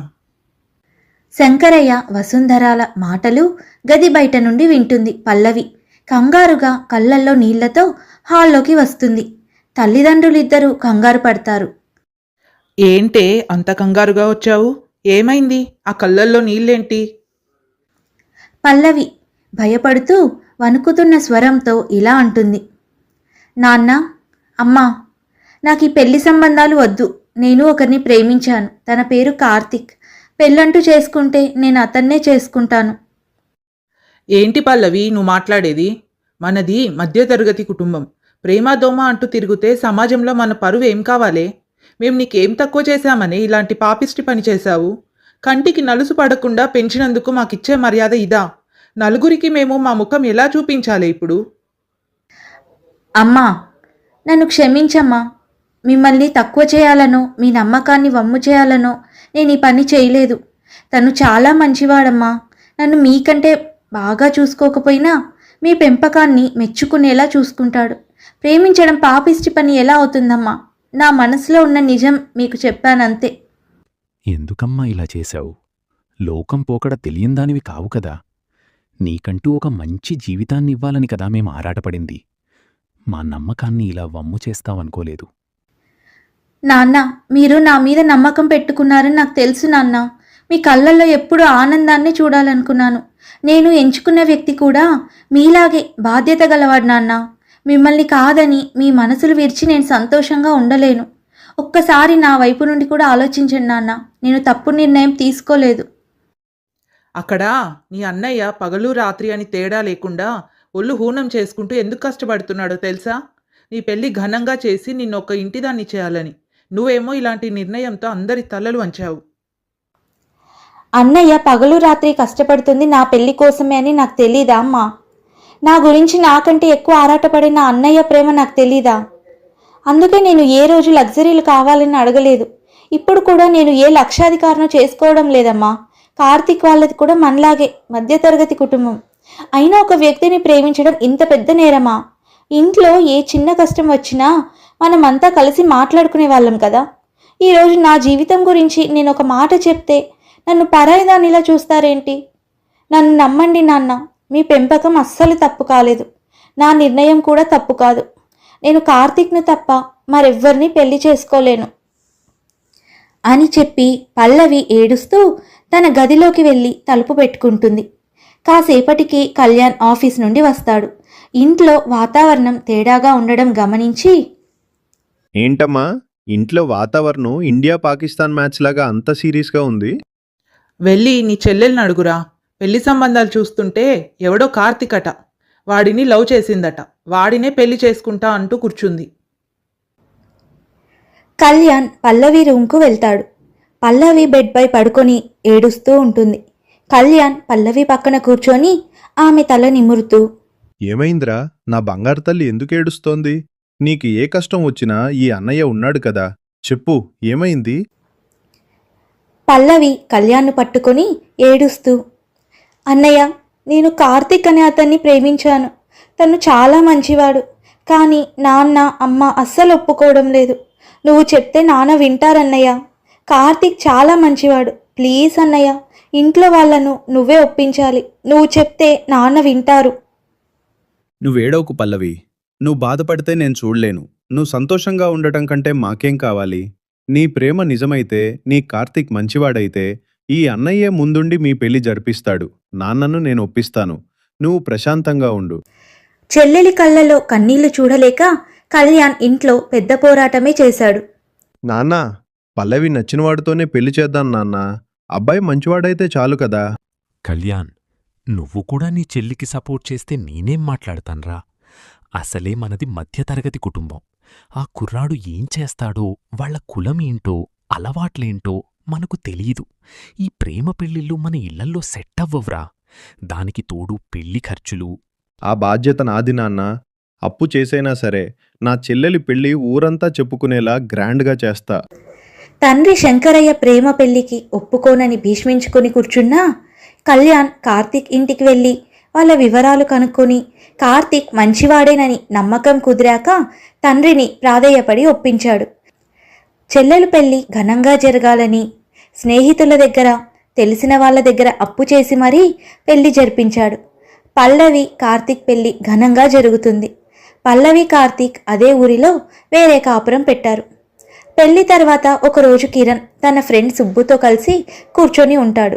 ఏరా కిరణ్, చెల్లెలు పెళ్ళైతే గ్రాండ్గా చేశావు, కానీ జేబులో పైసలున్నాయా లేక అప్పుల వాళ్ళు నీకు మంగళహారతి పడుతున్నారా? అప్పు అయింది సుబ్బు, కానీ చెల్లెలు సంతోషంగా ఉంది కదా, అదే చాలు. అది సరే గాని మరి నువ్వెప్పుడు పెళ్లి చేసుకుంటావురా? మా బంధువుల్లో రాధిక అని ఒక అమ్మాయి ఉందిరా. చాలా పద్ధతి గల అమ్మాయి. కాకపోతే అకౌంట్స్ బాగా లెక్కిస్తుంది.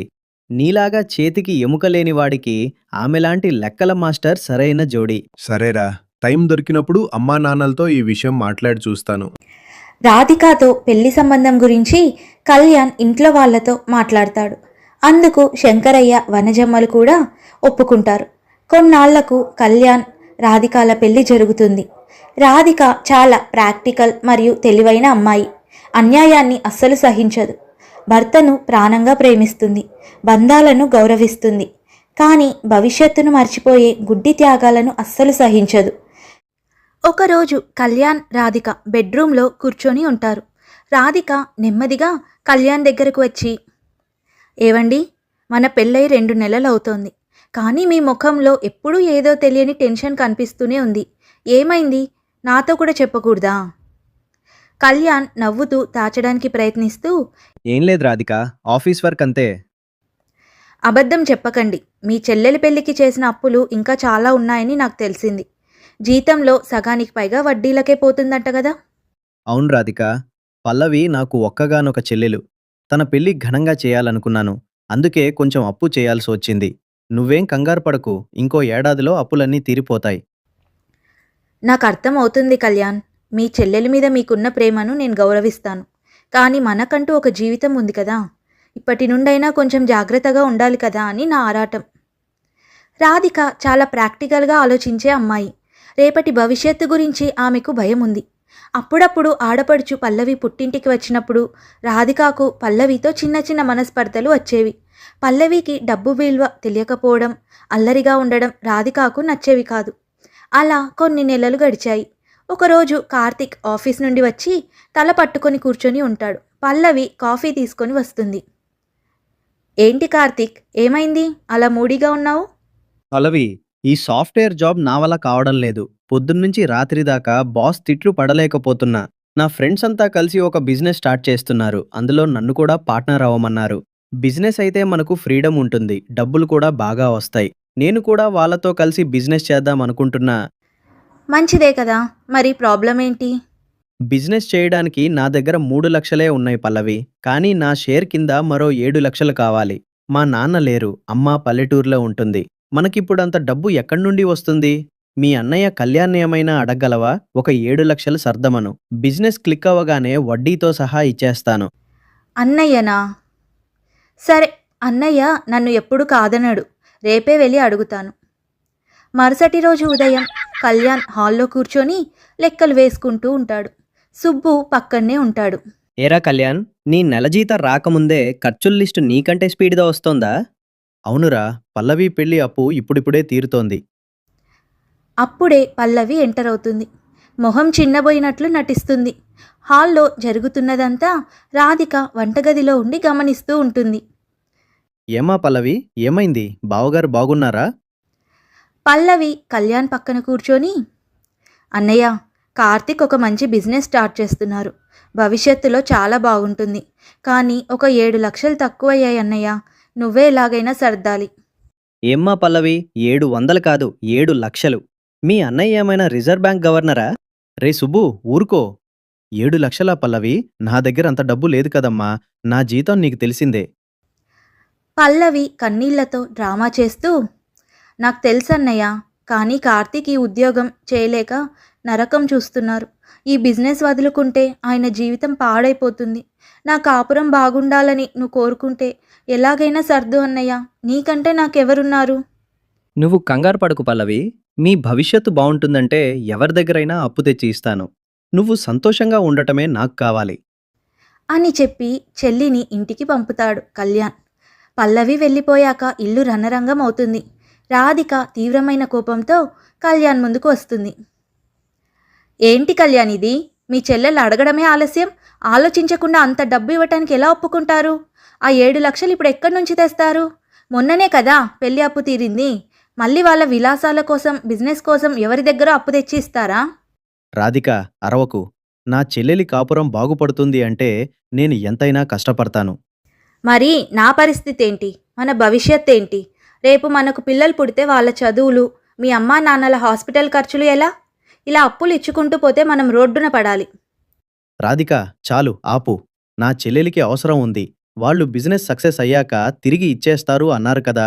ఈ విషయంలో నువ్వు ఎక్కువ జోక్యం చేసుకోకు. నా నిర్ణయం మారదు. అని చెప్పి అక్కడి నుండి వెళ్ళిపోతాడు కళ్యాణ్. మరుసటి రోజు రాధిక పల్లవి ఇంటికి వెళ్తుంది. పల్లవి, నువ్వు చేస్తుంది అస్సలు బాలేదు. మీ ఆయనకు ఉద్యోగం చేయడం ఇష్టం లేకపోతే దానికి మీ అన్నయ్య ఏం చేస్తాడు? 7 లక్షలంటే చిన్న మొత్తమా? వదినా, నువ్వు నాకు నీతులు చెప్తున్నావా? నా కాపురం బాగుండాలని నా అన్నయ్య డబ్బులు ఇస్తుంటే మధ్యలో నీకేంటి నొప్పి? నా కాపురం తగలబడిపోతుంటే నాకు నొప్పి కాక ఇంకెవరికుంటుంది పల్లవి? మీ అన్నయ్య రాత్రిళ్ళు నిద్రపోకుండా లెక్కలు వేసుకుంటూ నరకం చూస్తున్నాడు. నువ్వు మాత్రం ఏడుస్తూ వచ్చి డబ్బులు అడిగి పట్టుకెళ్తావు. ఆ డబ్బుతో మీరు వ్యాపారం చేస్తారో విలాసాలు చేస్తారో నాకు తెలీదా? ఎక్కువ మాట్లాడకు వదినా. నా అన్నయ్యను అడిగే హక్కు నాకు పుట్టుకతోనే వచ్చింది. నువ్వు ఆ ఇంటికి నిన్న కాక మొన్న వచ్చావు. నన్ను ఆపే ధైర్యం నీకు లేదు. మా అన్నయ్య నన్ను కాదనడు. అవును, నీ అన్నయ్య అమాయకుడు. నువ్వు స్వార్థపర్రాలివి.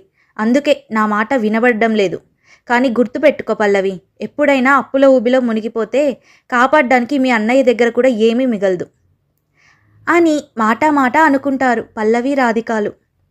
కళ్యాణ్ తన భార్య మాటలను బేఖాతరు చేశాడు. బయట వడ్డీ వ్యాపారుల దగ్గర సంతకాలు పెట్టి భారీ వడ్డీకి 7 లక్షల రూపాయలు అప్పు తెచ్చి పల్లవి చేతిలో పెట్టాడు. కార్తీక్ ఆ డబ్బుతో బిజినెస్ మొదలుపెట్టాడు. మొదట్లో వ్యాపారం బాగానే నడిచింది. చేతికి డబ్బులు వచ్చాయి. కానీ ఆ వచ్చిన డబ్బుతో పల్లవి, కార్తీక్ జాగ్రత్తగా ఉండకుండా విలాసవంతమైన జీవితానికి అలవాటు పడ్డారు. అవసరం లేకపోయినా బ్రాండెడ్ వస్తువులు, ఐఫోన్లు, ఇంటికి ఖరీదైన ఫర్నిచర్ కొంటూ డబ్బును నీళ్లలా తగిలేశారు. కానీ ఇక్కడ కళ్యాణ్ పరిస్థితి దారుణంగా మారింది. చేసిన అప్పుల వడ్డీలు కట్టడానికి జీతం సరిపోక ఇంట్లో చాలా స్ట్రిక్ట్గా ఉండాల్సి వచ్చింది. కూరగాయల దగ్గర నుండి ప్రతిదానికి లెక్కలు చూడడం మొదలుపెట్టాడు. అలా కొన్ని రోజులు గడిచాయి. ఒకరోజు రాధిక కళ్యాణ్తో ఇలా అంటుంది. ఏవండి, వచ్చే వారం మన పెళ్లి రోజు వస్తుంది. పెళ్ళయ్యాక మనం ఎక్కడికి వెళ్ళలేదు. ఒక చిన్న ట్రిప్ వెళ్దామా? ఎక్కువ ఖర్చు వద్దు. జస్ట్ పక్కనే ఉన్న ప్లేస్కి ఎక్కడైనా వెళ్ళి వద్దాం. కళ్యాణ్ విసుగ్గా, లేదు రాధిక, ఇప్పుడు నా దగ్గర 1000 రూపాయలు కూడా ఎక్స్ట్రా లేవు. ఈ నెల వడ్డీలు ఇంకా కట్టలేదు. అనవసరమైన ఖర్చులు పెట్టకు అని ఎన్నిసార్లు చెప్పాలి? ఇంకో 4 నెలలు ఓపిక పట్టు. నా చిన్న చిన్న ఆశలు కూడా మీకు అనవసరమైన ఖర్చుల్లా కనిపిస్తున్నాయా? మీ చెల్లెలు ఇల్లు చూసారా?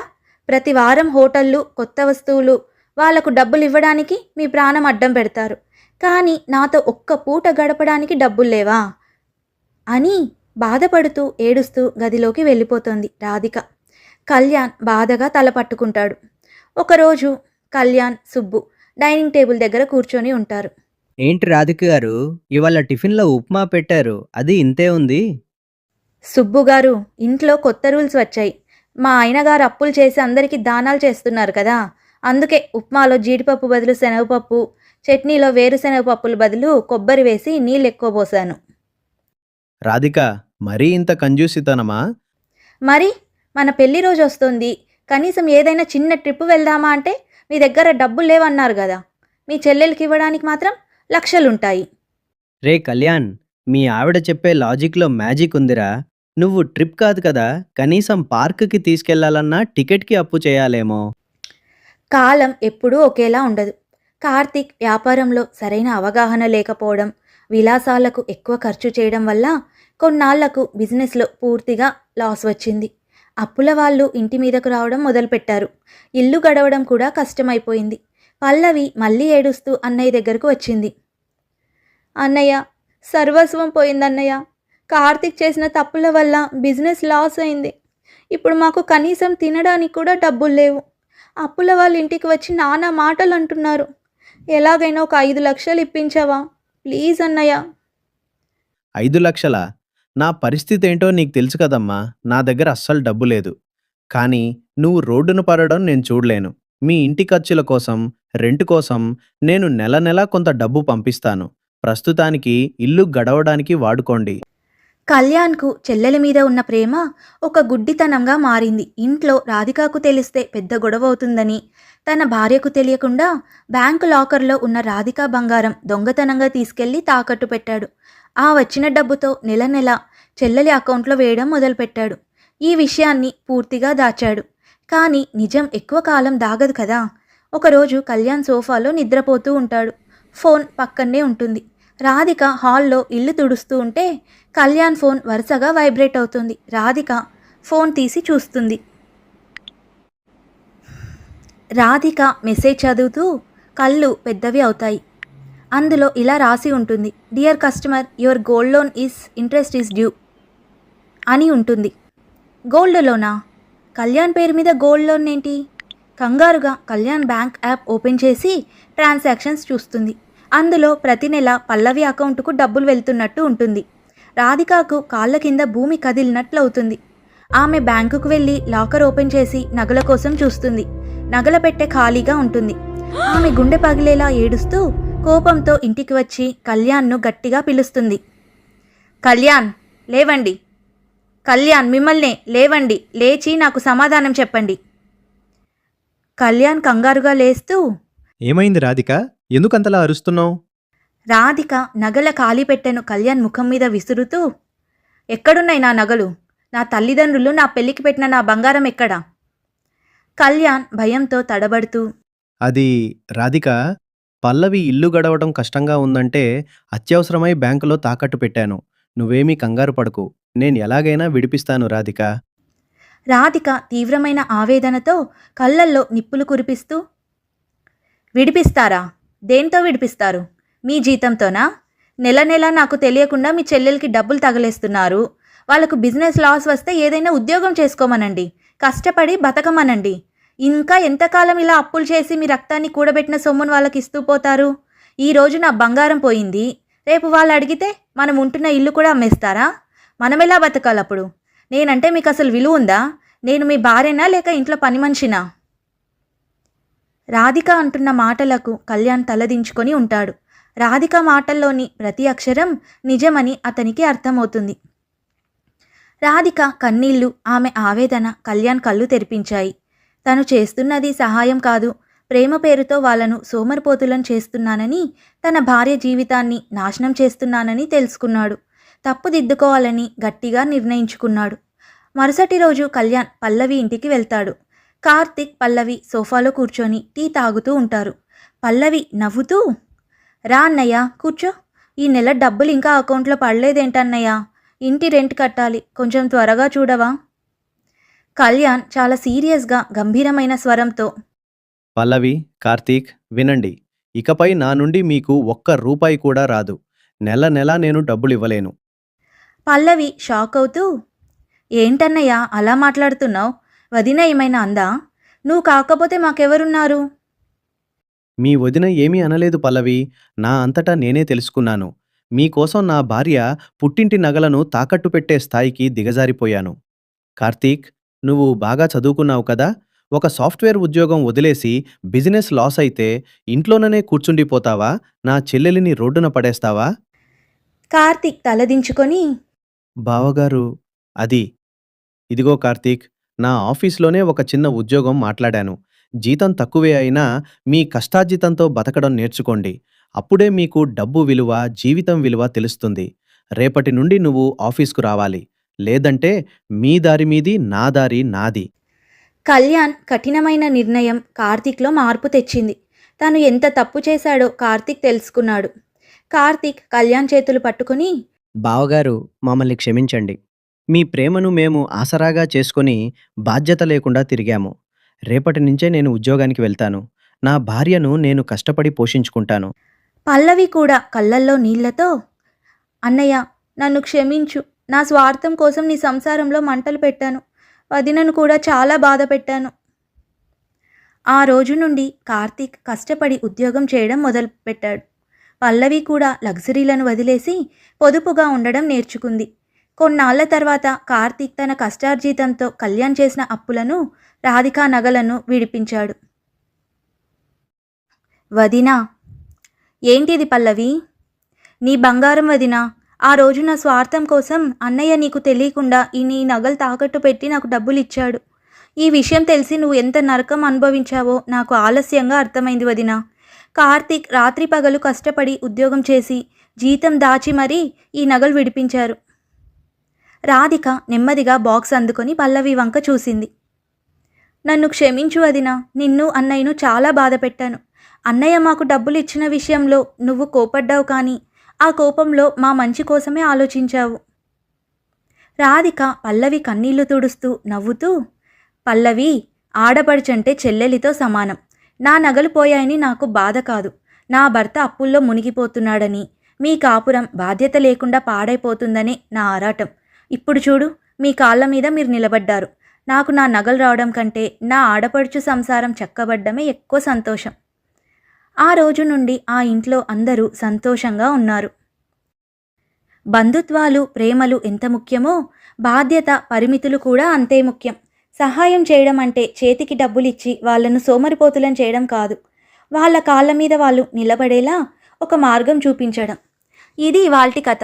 ఈ కథ మీకు నచ్చినట్టయితే తప్పకుండా లైక్ చేయండి, షేర్ చేయండి. అలాగే ఇలాంటి మరిన్ని మంచి కథలను వినడానికి మన ఛానల్ని తప్పకుండా సబ్స్క్రైబ్ చేసుకోండి. మరొక మంచి కథతో మళ్ళీ కలుసుకుందాం.